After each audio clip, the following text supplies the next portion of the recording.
Alors en fait, il n'y a pas pour moi de cours idéal. Je crois que ce qui est important, c'est l'apprenant, les élèves que j'ai en face de moi.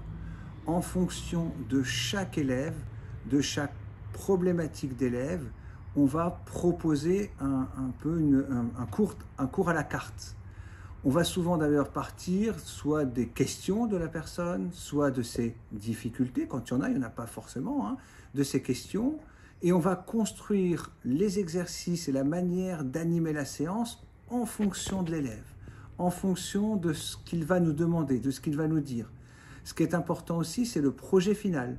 Qu'est-ce que moi je veux faire du braille? Est-ce que je veux en avoir un usage professionnel? Il m'arrive d'accueillir par exemple une orthophoniste où là on va vraiment travailler une maîtrise du braille complète et puis on va faire un petit peu des liens avec comment on pourrait utiliser le braille en orthophonie. Sachez qu'à Ninja on a aussi des orthophonistes et que j'en profite pour vous mettre en contact les différents professionnels.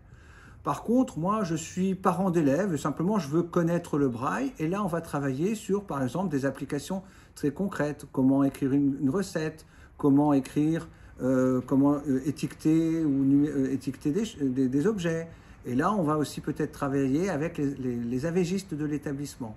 On est enseignant, on veut éventuellement transmettre le braille. Et là, on va plutôt travailler sur des aspects didactiques. Comment enseigner le braille à des déficients visuels. Donc pour moi, il n'y a pas un cours idéal. C'est en fonction de chacun qu'on va proposer quelque chose.